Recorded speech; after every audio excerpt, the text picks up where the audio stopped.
I'm Benjamin Hall, and I'm searching for heroes.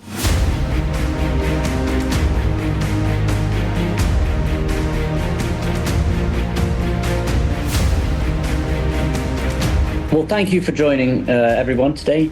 Our guest is a remarkable lady. Her name is Krista Anderson. She's a Gold Star wife. Her husband, Mike, died in Afghanistan in 2013. She talks in great detail about what that was like, but more importantly, she talks about what she built after that. And she took what happened to her and she created an incredible charity called the Unquiet Professional.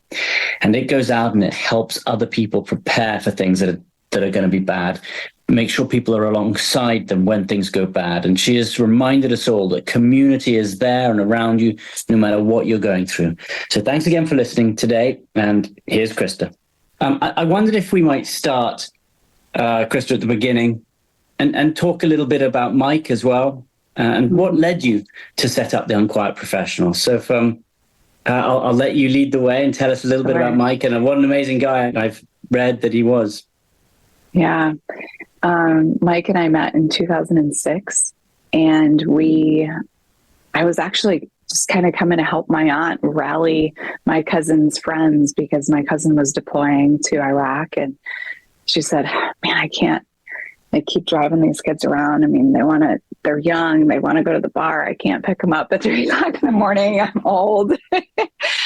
And so I went out to have dinner with all of them. And that's the first time I met him. And I remember we were outside the restaurant. We just happened to, he said, do you want to get some air? And we went outside of the restaurant and, with our glasses of wine and just sat there and talked, and it started to rain. And we didn't even actually realize it started to rain until probably minutes later.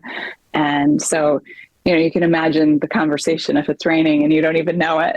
That's funny. It's like, have you seen the film Notting Hill?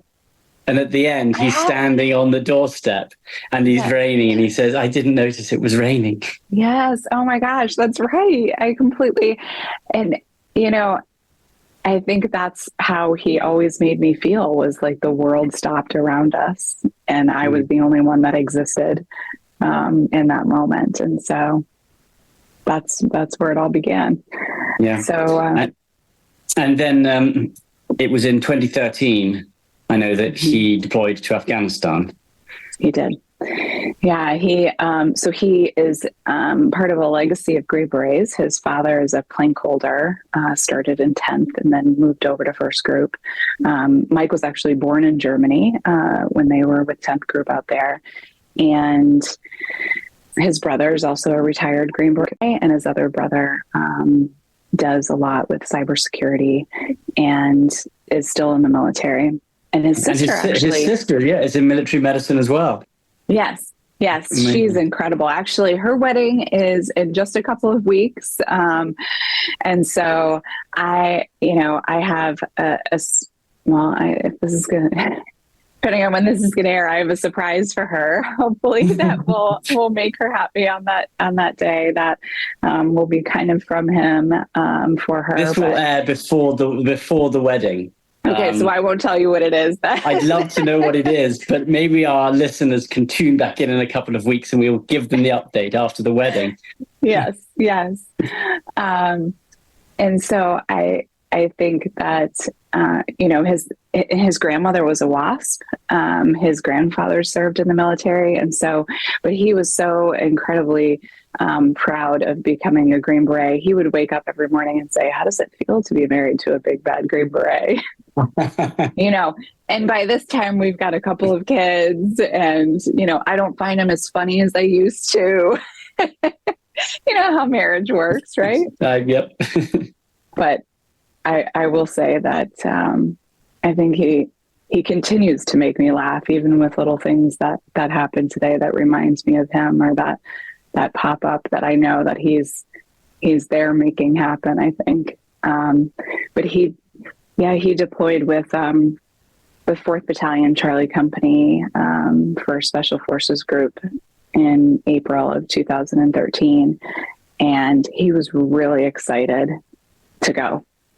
Really, I mean, it's strange to say, but I mean, I guess that's just kind of in their DNA, if you will. I mean, he was excited to go and be with his team, and he said they weren't going over there to wage war. They were going to, connect the roads and build the provinces and just really make an impact. I understand that. I've covered conflict for 15 years, and we want to be out there. We want to be doing the work. We understand how important it is, and it's what we've trained for. It's what we're ready for, and as hard as it is, it's also what we are passionate about and feel is so important. So no, I totally understand.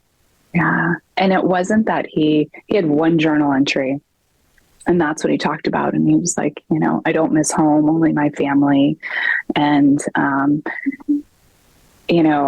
I joked, I'm like, this one journal entry, it wasn't, I miss my wife so much. And, there was nothing really about me and the kids, but it was really, it makes me reflect on how important his work was to him, and how every time somebody asks me, would I change the past?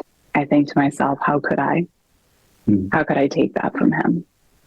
Even though I would know what the outcome is going to be. But his team was incredible. And on April 26th, they were coming back from a mission and looking for a safe route home.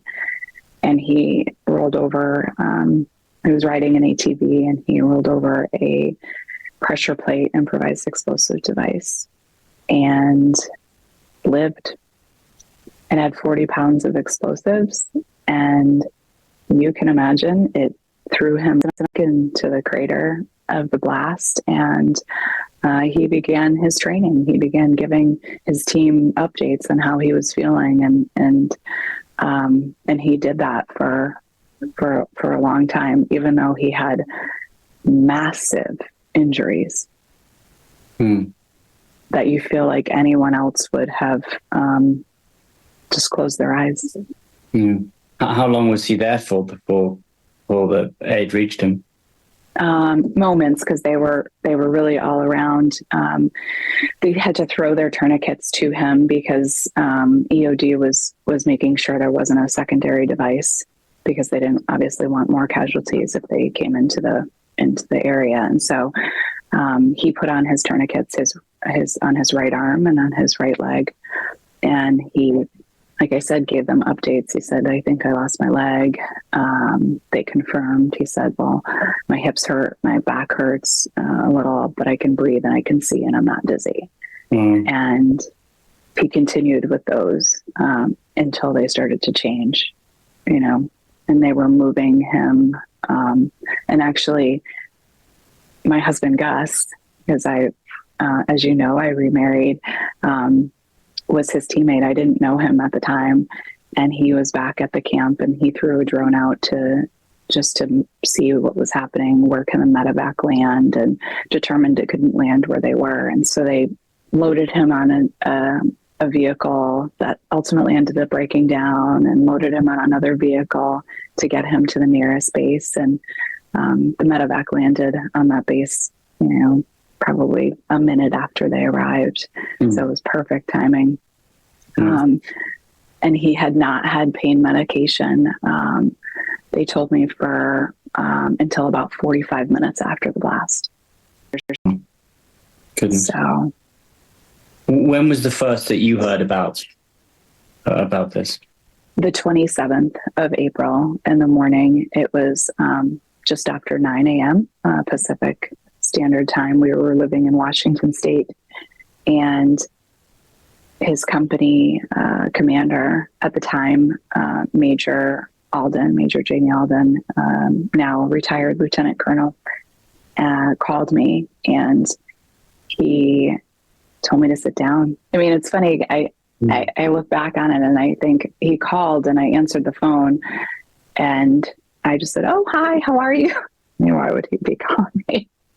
I had, I just didn't have any idea, and he told me to sit down, and he said that there had been an accident and that Mike was critical, but he was alive, and he was in surgery at that moment. And I walked across the street to my neighbors. Once I realized that I couldn't hear him anymore, He was talking, but I couldn't really kind of make out what he was saying because I think that I just, maybe just went into shock. I walked across the street to my neighbor and I said, I need you to listen to this call and take notes for me. And she did. Her daughter ran back to the house to take care of Michael and Gabriel, who were at the time 3 and 1. And so, again, that's like the first community that immediately just jumped into action.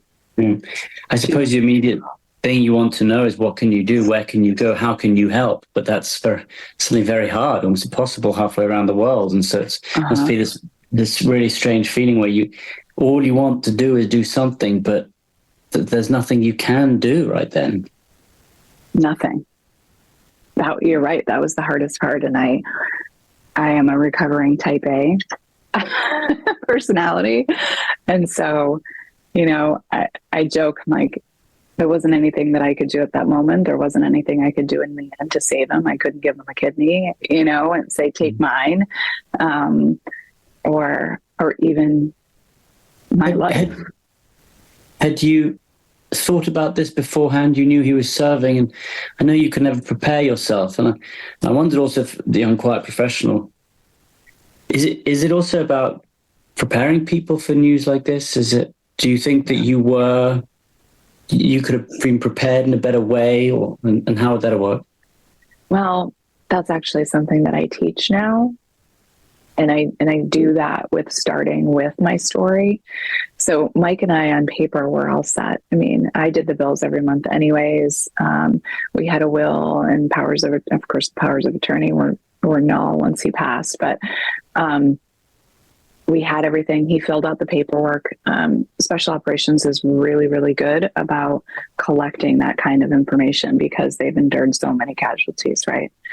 And so he had filled out what we called a pause packet, a personal affairs worksheet, where he wanted to be buried, what the scripture he wanted, pallbearers. I mean, all of that stuff that he included. And Mike, can I ask what the scripture was? Nehemiah 4:14. Yeah, I mean that embodies, I think, everyone who serves. Can you tell our listeners briefly about that? I will actually pull it up and read it to you specifically. Nehemiah 4:14, it says, "And I looked and arose and said to the nobles and to the officials and to the rest of the people, do not be afraid of them. Remember the Lord, who is great and terrible, and fight for your brethren, your sons, your daughters, your wives, and your homes." Right. It's exactly how he lived his life as well. Yeah. That's why you do what you do, right? Is for something greater than yourself and for love. Yeah. Yeah. Had you spoken to Mike about the possibility of him dying in service? Mike was a very laid back, easygoing, kind of funny. I think special operations in general, any of us, military in general, and it's probably the same in your line of work. There's a little dark sense of humor, and so it was always there. It wasn't as heavy for us that I saw that it was for other couples. I remember gathering with spouses and they said, "Oh, my husband didn't want to tell me for weeks that they were going to Afghanistan." And, and I cried for a week and I just, we didn't react that way. And so, he certainly, I said, "Hey, don't do anything crazy. Don't get shot. All right." And he was like, "Really, me? Come on, I'll be fine. I'll see you in a little bit." And we kept things, I think, very light because I felt truly that I wanted him to be his best self, be his best warrior. And I didn't want him to worry about me and about the boys. And I knew that he loved us And I knew that whatever, I wasn't prepared. I mean, you can't prepare. And one of the things that I regret, I think, is everything that he wrote on his personal affairs worksheet. I wish we had talked about. I can guess why he wanted to be married, why he wanted to be buried in Arlington National Cemetery, but I didn't hear it from him. Mm. You know, I could guess why he wanted his old company that he served with there when he was in the old guard to perform his service, but I wish I had heard it from him. And so that's what I encourage other people to do is, I mean, everybody should have these courageous conversations. But we try to be a little funny and say, I tell spouses all the time, I said, listen, text your spouse right now and tell them, you know, open a nice bottle of wine. We're going to have date night and we're going to plan our funeral. It's going to be fun. And they're like, okay. A lot of them do it and it works. Well, that's fun. I mean, I know that, I believe, and you can tell us how the story of this, but that his last words were, well, he was on the plane. You can tell us those last words of his. So I mentioned the medevac landed and they got him on the medevac. And of course there was a full medical team, you know, or a medevac medical team there for him. And there were, he had trouble breathing out of both lungs at separate times that he, you know, pointed to, that they were able to relieve and help him breathe again. And I was told probably 3 months later, a doctor told someone else who told a teammate who told their spot, you know, I mean, it got back to me a few months later that he had opened his eyes really wide and said, wife, kids, I love, and then went into cardiac arrest. And that was the last thing that he said. And he lived for 5 days, but he never spoke again. And if I ever wondered, I never had to wonder if he was thinking about us in those last moments. And so I'm just grateful that, I guess the one thing that I hope and pray is that he wasn't scared and anxious about leaving us behind. I hope he found true peace in knowing that this community is as great as it became for us. And I know that I know he's looking down at you, and he would see what you've built and what you've done since then, and he will know that you weren't afraid, that you have gone on and built something amazing to help other people because of it. And I suppose that's a gift to him. What you've gone on to build is a gift to Mike. Well, it's really a gift, I think, to me, because it helped me heal. You know, I mean, you continually heal always, right? That never ends, but it has given me a purpose outside of our family, outside of our children, and allows me to have these conversations and to say his name and to share his life with people, and to have so many people rally around us to help carry on his legacy. And it's a true gift. More of our conversation right after this. Can you tell me a little bit about the healing, your own healing, what it was like in the immediate aftermath? And I know you went to see him in Launchal, first of all. And what were the stages of healing? I mean, what was that like? Well, I do know that anger was never part of it, which I've always been surprised about. Because when you read, I'm sure you've read those books that give you the stages of grief and what I think you're supposed to, or what many people go through.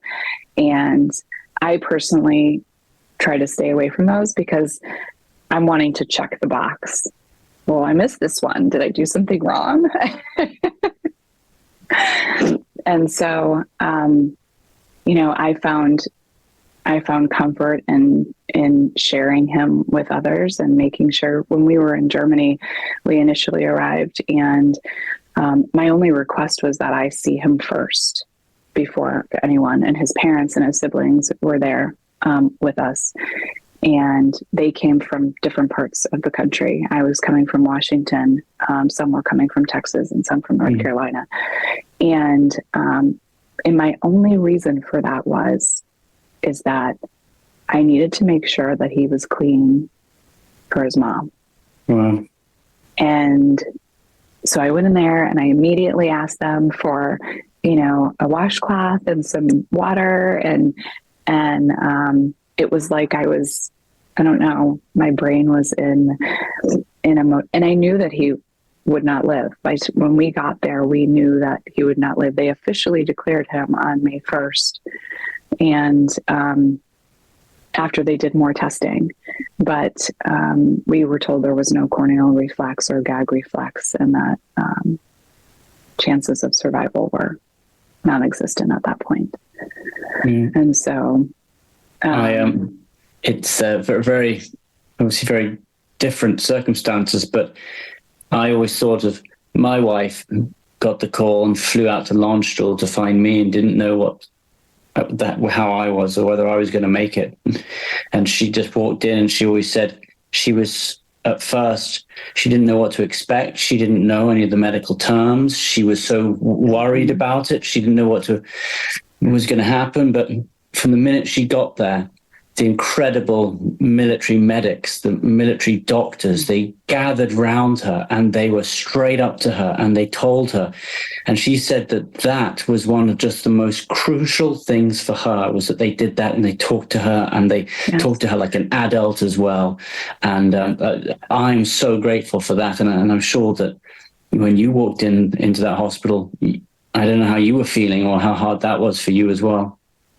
When we walked into the ICU and I walked through the doors, again, I was by myself with my casualty assistance officer and chaplain, and a young soldier was standing outside. Actually, he was kneeling outside his door, praying. And then he saw me and stood up immediately. But he was just kind of protecting the area. And he had traveled from Afghanistan to Landstuhl with him. And he was able to share some information with me afterwards. But you're right. I mean, the nurses were just so compassionate and, but very, very clear on what we were dealing with. And the doctors were very clear. And I mean, it was different for us because there wasn't any more crucial points, I guess, right? To look for. If this happens, then that's going to happen. We knew at this point. Of course, I did ask them when they said that he was brain dead. I said, well, can the brain heal? I mean, I know that's an irrational question, but I just need to ask it so I can check off that box. No, ma'am, it cannot, not from this. Okay, I just needed to know. But you're right. And I was so struck by these men and women. And I thought to myself, how hard it must be for them to watch these men and women come through day after day after day, and families come through. I mean, the families, I think, to me, must be the most excruciating, because then now you're picturing yourself and your family. And I would agree that was a crucial, because in that moment, had something happened where it would have put me off, right? Had they not cared for us so well as they did, my journey might have been totally different. Yeah. When can you talk about when you decided after this, when you decided to help other people in your situation, when you set up the Unquiet Professional, and how that move happened? It's funny. My friend Andrea Rinaldi and I had the conversation in the cemetery 30 days later. And, I looked behind me and I thought, oh my gosh, look at all these people here.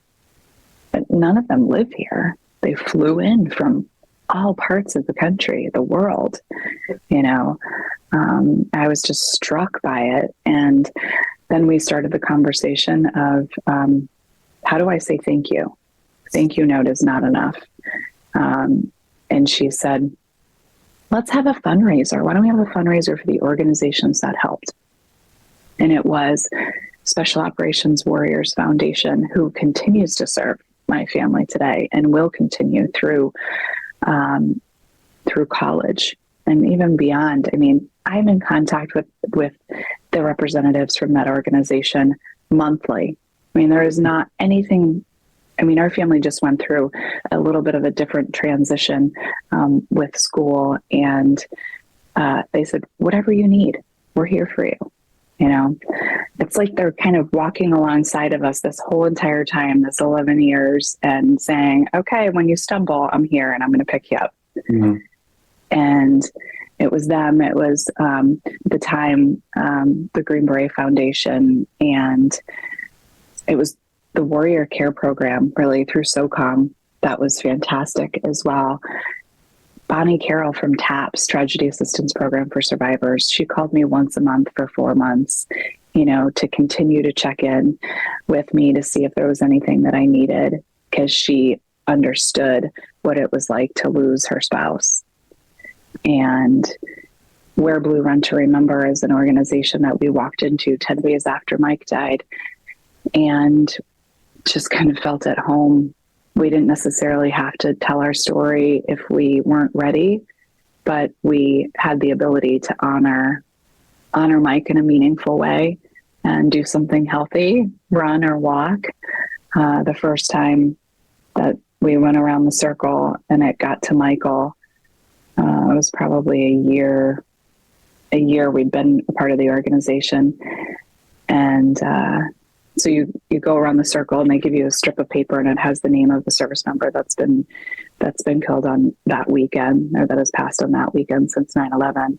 And then when they go around the circle again, you call out the name of the person that you're there running or walking for.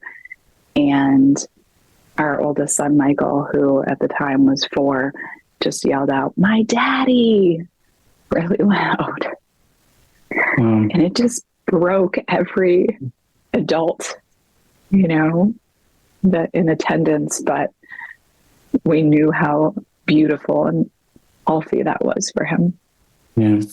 How did imagine talking to the children and helping them get through this must have been one of your biggest focuses as well, and the most important things. And can you talk to me a little bit about what that was like and the moments that you first had to tell them? I waited a while. I didn't tell them. They didn't come to Germany with me. I just felt like they were so little, and I didn't want that to be, they were going to be traumatized no matter what. But I didn't want those little traumas to happen. And so they actually only attended the mass before Arlington National Cemetery, and then, of course, Arlington. We had a wake in Washington, and they didn't attend that either. But I mean, Gabriel was 18 months old, so it wasn't much of a conversation with him. But with Michael, he was 3.5 and so smart for a 3.5-year-old. And I actually went in the day that we were due to leave for Germany. I went into his preschool to let them know that we were, you know, that I was going to be heading to Germany, that my parents were going to be there taking care of the boys, and that their father would not live. And I said, I just need you to treat him like everyone else. You know, if he gets in trouble, you need to reprimand him. Don't just let him run wild, because who knows what's going to happen when he's 16 if that starts now, right? I wanted things to be normal, which is, I think, why sometimes at 14 years old, he's very uncomfortable with pity, which I am as well. And I think it's because we have always held our perspective on the pride that we have for his service and his sacrifice. And just our faith is our foundation of, I guess, yeah. I guess the worst thing you need as well, the last thing you need is for someone just to not interact with you, to just say, oh, I'm poor you. Like, that doesn't Poor help. you. Like, Yeah. And it's weird because I don't want to be poor you, but I also, felt a lot of pressure with, you're so strong, right? In those days, because then I was like, oh gosh, okay, I need to make sure that I have this these people have this expectation. But with Michael, I said to him, do you believe in God? And he said, yeah, of course. He looked at me like I was crazy. And I said, even though you can't see him? He said, yeah, Mommy, of course. And I said, well, Daddy is a soldier. He said, yes. I said, well, Daddy is going to be God's soldier now. And he said, but I will miss him. He knew exactly what it meant. He didn't even have to ask. He said, but I will miss him. And I said, I will miss him too, but we're going to talk about him every day. And if there's one promise I have kept, it is that. And even if it's just at night when I put them to bed and I tell them that I love them, that God loves them, and that Daddy loves them every single night. And then I also say the names of our grandparents that have passed, right? Because I know how important it is. And, Mommy Maggie and Baba and Emma and Uncle Jack love you, and Grandpa Roger loves you, so that they hear their names every single day. We'll be back in a moment with Searching for Heroes. How has it impacted your children sort of over the last 11 years? I mean, is it something that they talk about now? Is it something that they must obviously talk about their father a lot, very proud of him? How has that changed as they've grown older? They went through a phase. Well, I had a fellow Gold Star spouse say to me, you'll re-grieve with every developmental stage. That is so true. I think with anything, as an adult, but children. And so there's been these moments where they realized that they didn't have any of their own memories, or Gabriel realized that Michael had more time with him than he did. Geez, Mom, there's more pictures of Michael and Daddy than there are of me and Daddy. Or, First Communion. And we just celebrated, Michael made his confirmation last week in our church. And it was just so beautiful and so heavy at the same time, because those moments that you wish that they were there, they're watching, but I can't see his face and see the pride in his face as he looks, over his children. It seems all very confusing on a consistent basis, right? Because my husband, Gus, is amazing and we love him and he loves us and them so much. And, just the reality that had Mike not died, we would not have Gus. Yeah. Right. But they go through different phases. And Gabriel actually in school said, he was in third grade, and he said, Mommy, because we moved from Washington to Virginia. And he said, Mommy, my friends don't know about Daddy, and I want them to know about him, but I don't know how to tell them. And so Gus helped him create his VIP, presentation, his very important person presentation for the class that all the kids were doing. And, his would have a picture of Mike and him and a picture of all of us today. And so he presented that, and I'm reminded how confusing and scary that something like that can be for young children, because a couple of the kids made fun of him. Wow. That's crazy. I'm so surprised at that. Yeah. Well, I think that they were just scared and they didn't know what to make of it. Unfortunately for him, that's happened a couple of times over the years. And he feels things, I think, much more deeply and outwardly than Michael. Their personalities are very different, and both beautiful in their own way. So it's been interesting when people think that once Gus and I got married, that I'm so grateful to see you move on. Is a lot of the comments, because they don't, if you don't know, you don't you don't understand it. And I think, one, it didn't just magically, the grief and, the suffering, if you will, didn't just magically go away. Mm-hmm. And we didn't move on. We moved forward because Mike is very much a part of our family. Yeah. Oh, well, it sounds like everything you say, you feel it as well. And it's an honor to be talking about him today and, as often as we can. I wondered if you could just sort of tell us briefly about the Unquiet Professional and what it is you really want to do and how you're helping and what the future holds. So it started by giving back to those organizations, and it's evolved over the years. We've only ever had volunteers. We're an all volunteer organization. It's small, which I like, manageable, if you will.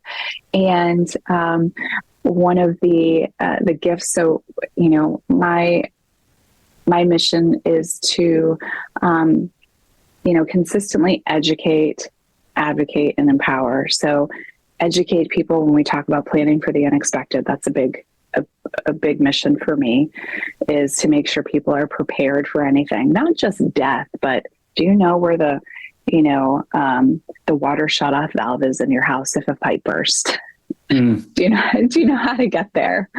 And so we create binders that when I go out and teach, that they can create a life binder to put everything in there and have it all in the same place. And, single individuals especially need this, because if something happens and you're not living your life every day with someone necessarily that may know where your assets are or where the title to your vehicle is or, any of that stuff. So teaching kind of the before anything might happen, but also providing resources that they may or may not need in the future. So resources before they need them. And then advocacy is a big thing, really, that coupled with education is just really advocating for military families and survivors on the gaps we see in our system. And recently I've been able to join the Tragedy Assistance Program for survivors, the TAPS Government and Legislative Affairs team. And that's been really fun. I'm the least political person you'll ever meet in your life.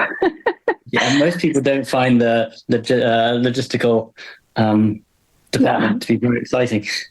No, well, when I walk into an office of a representative, I have zero judgment because I really, most people know who they are, what side, if you will, they're on, and I do not. I am there solely to say, this is what our families need. I know, isn't it a pity that sometimes politics gets in the way of, these are core values. It doesn't matter which side of the political spectrum you're on. You would hope that people just want to help. And sadly, I think we do live in a political society where people let their politics get ahead of those basic core values. And I think that's really sad at the moment. Yeah. I do see that. And I also see it, and this is probably not the most popular statement, but I see it on our side too, is I think that we need to be willing to help ourselves in certain situations. And we can't just stand there with our hand out. We have to be willing to compromise.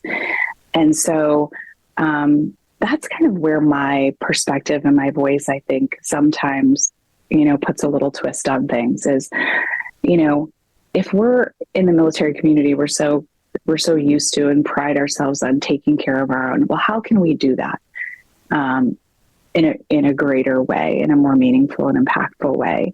And so, TAPS allows me to do that from a broader place, as over the last 10, 11 years, I've been doing, one-on-one, right? Someone passes away and I step in and help the family and walk through that journey with them. And so now I get to say, geez, these, like the Love Lives On Act would allow, for example, me as a widow, remarried widow, I would be able to retain Mike's pension and disability after remarriage if this bill passes.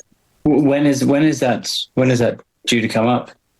Well, we've been talking about it for a long time. And so hopefully we're just trying to find, really, it's all, how can we pay for it?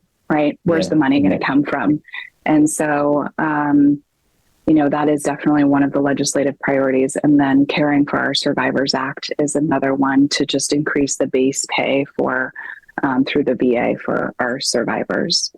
So I get to do that, but empowering people and providing really purposeful opportunities that they may not have had if not for our programming or our funding is also important to me, and to say that you deserve this, because we have a lot of people that are very humble and don't necessarily want to take care of themselves. And so if I'm able to do that, and then really our main event, I guess, every year is the virtual Memorial Mile.